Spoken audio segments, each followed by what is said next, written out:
নমস্কার, আমি ডক্টর জয়শ্রী জানা। আপনাদের জানাই শুভ বিজয়ার প্রীতি ও শুভেচ্ছা। জানেনই আমাদের বাঙালিদের আপ টু কালীপূজা বিজয়া অনুষ্ঠান চলতেই থাকে। তো বহুদিন আমি শিলিগুড়ির বাইরে থাকার জন্য আমার রেগুলার যে ভিডিও সেগুলো তো পোস্ট করতে পারিনি, সেটা আপনারা নিশ্চয়ই খেয়াল করেছেন। এবং পুরো পুজোটা আমি কিভাবে কাটিয়েছি তার কিছু মুহূর্ত আমি আপনাদের সাথে শেয়ার করলাম। একদম প্রথমে শুরু করলাম আমার বাবার বাড়িতে, যেটা প্রচলিত আছে একটা আনঅফিসিয়াল রুল, যে সবাইকে বাবা পুজো উপলক্ষে এমনিতে তো নতুন জামাকাপড় দেন, তাছাড়াও পকেট মানি দেন।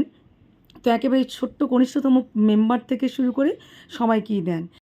এবারে পুরো পুজোটাই আমি কাটিয়েছি আমার বাবার বাড়ি পুরুলিয়াতে। এবং এইবারে পুজোর মধ্যে পড়েছিল আমার একটি স্পেশাল ডে, সেটা হচ্ছে আমার বার্থডে।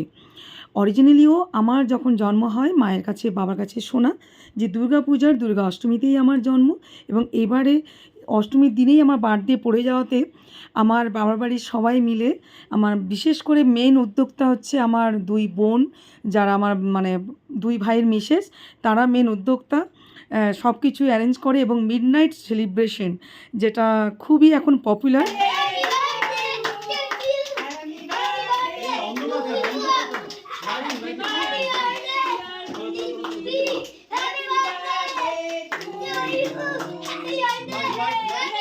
এবং আমার এই সারপ্রাইজ মিডনাইট বার্থডে সেলিব্রেশন যে হয়েছিল, সেটাতে সবচেয়ে বেশি ওভার এক্সাইটেড হচ্ছে এই যে কালো টি শার্ট পরে আছে আমার বড় ভাইয়ের ছেলে, আমার ভাইপো। ওভার এক্সাইটেড সে, এবং সবচেয়ে বেশি আনন্দ উপভোগ করেছে সে। এবং অবশ্যই আমিও প্রচণ্ডভাবে মানে এত বেশি ভালো লেগেছে যে এই ভালো লাগা আমি ঠিক ভাষায় ব্যক্ত করতে পারবো না। এবং এই প্রথমবার বোধহয় আমার বার্থডে সেলিব্রেশন এইভাবে হলো, যে এরকম সারপ্রাইজ। এবং আমার বাবার বাড়ির প্রতিটি মেম্বার, মানে ফ্যামিলি মেম্বার সবাই আমরা এক জায়গায় একত্রিত হয়েছিলাম। জেনারেলি কর্মসূত্রে, কাজের সূত্রে একটু তো ডিট্যাচ থাকা হয়ই। অকেশনালি আমরা মানে গেট টুগেদার আমাদের হয়, কিন্তু আমার বার্থডের দিনে যে সবাইকে একসাথে পেয়েছি, এটা আমার কাছে একটা এক্সট্রা উপরি পাওনা। এই হচ্ছে আরেকজন যে আমাদের কনিষ্ঠতম মেম্বার। যেহেতু রেগুলার বেসিসে আমাদের দেখতে পায় না, তাই একটু ডিট্যাচ হয়, মানে কোল থেকে নামতেই চাইছে না। আর যেহেতু ডিনার করা হয়ে গেছে, তো আফটার ডিনার সবাই খুব অল্প অল্প করেই একটু কেক টেস্ট করলো। তারপরে পরে খাবে বলে রাখা হলো, কারণ পরের দিন আবার অষ্টমী পুজো, সবাইকে খুব সকাল সকাল উঠে মন্দিরে যেতে হবে। তো এইভাবে যে সারপ্রাইজ মিডনাইট বার্থডে সেলিব্রেশন, এটা আমার কাছে একটা চিরস্মরণীয় হয়ে থাকবে। জানি না ভবিষ্যতে আর কখনো এই সুযোগ ঘটবে কি না, কিন্তু ভবিষ্যতের কথা ভবিষ্যতেই থাক। প্রেজেন্টটাকে নো ডাউট আমি খুব ভালোভাবে এনজয় করেছি এবং আমার প্রচণ্ডভাবে ভালো লেগেছে। এবং তার জন্য মানে ঠিক থ্যাঙ্কস দিয়ে এটা বলা উচিত নয়। সবাই যে মনে রেখে এই যে সেলিব্রেশনটা করেছে, এটা আমার কাছে, আমি জাস্ট আর কিছু বলতে পারবো না, আমি একটা ইমোশনাল হয়ে পড়ছি। তো যাই হোক, সবাইকে খুব ভালো লেগেছে। কেকটাও খুব টেস্টি ছিল। কেকটা হাসব্যান্ড এনেছিল। আর আমাদের কোনো কেনা মিষ্টি নয়, বাবার হাতে তৈরি করা নারকেল নাড়ু দিয়ে, মানে যেটা পুজোর সময় কমনলি হয়েই থাকে বাঙালি বাড়িতে, সেই নারকেল নাড়ু দিয়ে আমাকে মিষ্টি বাবা আমাকে ক্যাশ প্রাইজ দিয়েছে। আর বাকি বড় ভাইয়ের ফ্যামিলি, ছোটো ভাইয়ের ফ্যামিলি সবাই আমাকে নানা রকম গিফট দিয়েছে, যেগুলো খুবই সুন্দর হয়েছে। এবং অবশ্যই বলবো বেস্ট অফ বেস্ট গিফট হচ্ছে এই যে তোমার চুল দেখো না, এটা কি আমি, এইটা আমি নাকি, আর এইটা হচ্ছে ওরছি, এইটা আমি।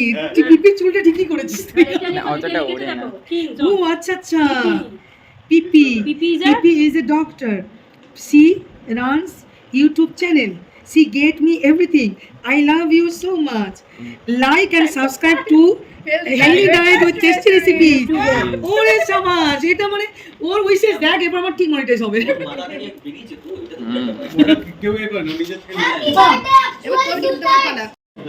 বন্ধুকে আমার তুই আয়, অন্তু আসু। এটা তো খুবই কাজে লাগবে আমার, যখন তখন কাজে লাগবে। আরো যেন বাচ্চা বাচ্চা থাকো, বাচ্চা মনটা যেন থাকে সব। হ্যাঁ, ওইটা বাচ্চা মনে থাকে। ওরছি সোনা, যে আমার বড় ভাইয়ের ছেলে, তার এত ছটপটে দুরন্ত ছেলে, অথচ তার মাথা থেকে যে এরকম গিফট বেরিয়েছে, মানে এই যে কথাগুলো, এবং ভাইরা বলল যে ওরা কিন্তু কেউ কিছু শেখায়নি, ও কার্ড বানিয়েছে তার পিপির জন্য, এবং যে কথাগুলো লিখেছে সেটা সম্পূর্ণ ওর মন থেকে লিখেছে। এই জন্যই আমি বললাম যে এটা বেস্ট অফ বেস্ট গিফট। 3 বছর ধরে আমি ইউটিউব চ্যানেল রান করছি, এখনও মনিটাইজ হয়নি, এবং মনিটাইজ করার জন্য এক্সট্রা কোনো এফোর্ট আমি দিই না। আমি আমার কাজ করে যাই। আমার যেটা ইচ্ছে যে আমি আমার নলেজ, আমার এক্সপিরিয়েন্স শেয়ার করতে চাই, সবাইকে হেল্প করতে চাই এইভাবেই। তো ও যে মানে এই উইশেস দিয়েছে সেটা মনে হলো যে নিশ্চয়ই এবার আমার মনিটাইজ হবে। তো এইভাবে বার্থডে সেলিব্রেশন শেষ হলো।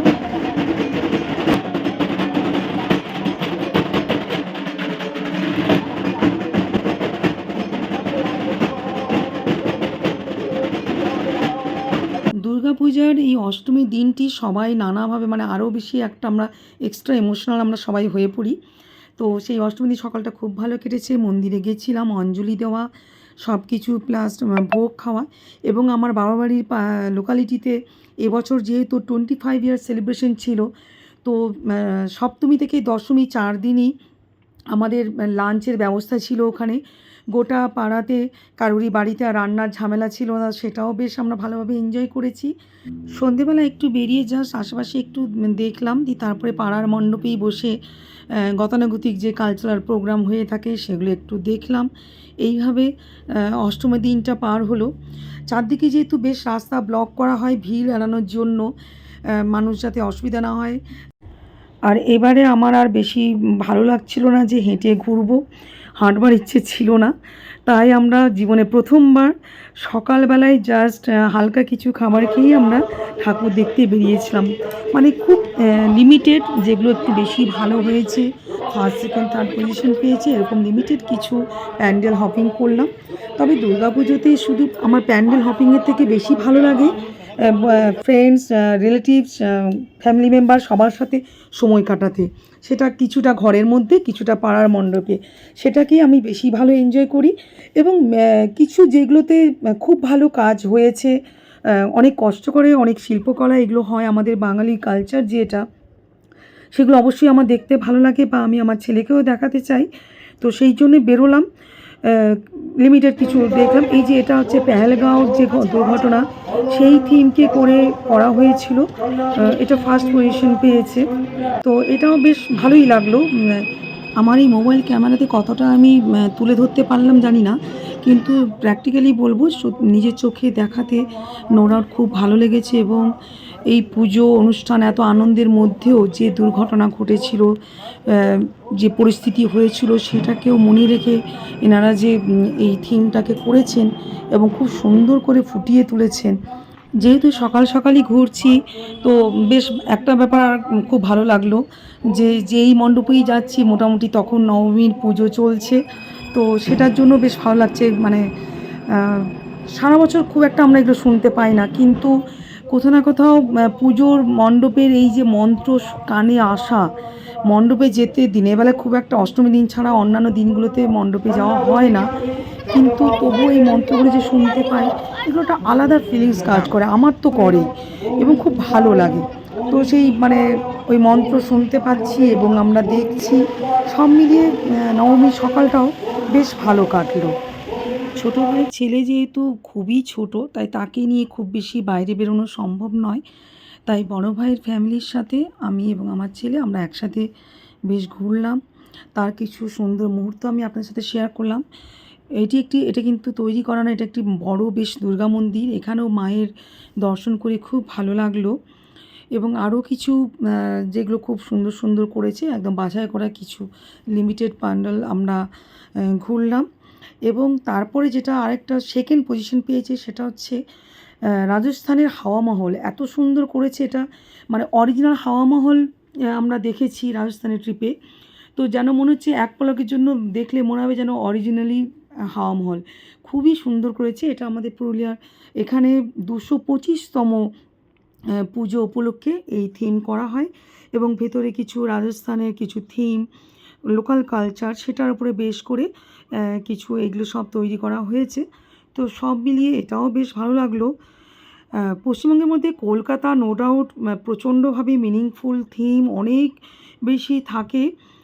তো পুরুলিয়া খুবই ছোট শহর, তবুও বলবো পুরুলিয়া শহরেও কিন্তু এখন অনেক ভালো ভালো থিম হয়, আমাদের তো ভালো লাগেই। সবার কাছে শুনেছিলাম অন্যান্য বছরের তুলনায় এবছর পুরুলিয়ার বিভিন্ন প্যান্ডেলে খুব ভালো লাইটিং হয়েছে, কিন্তু দুঃখের বিষয় ওই যে বেশি ঘুরতে ভালো লাগছিল না, সেই জন্যই মানে আমরা বেশি দূরে কোথাও যাইনি। আর নবমীর সন্ধে তো কেটেছে একটা এক্সট্রাঅর্ডিনারিভাবে। ছোটোবেলার বন্ধু এবং ছোটোবেলার জায়গাতে যেতে পারলে সেখানে একটা আলাদাই জোশ কাজ করে আমাদের।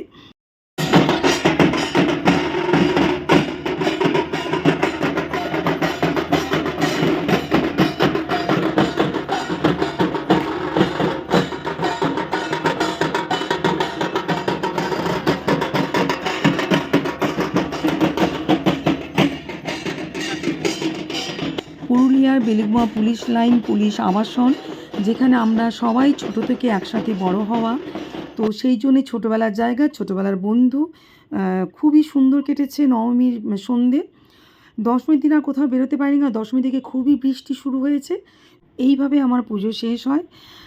খুব তাড়াতাড়ি আমি আমার রেগুলার ভিডিও নিয়ে আসবো, ততক্ষণ সঙ্গে থাকুন, সবাই খুব ভালো থাকুন, সুস্থ থাকুন।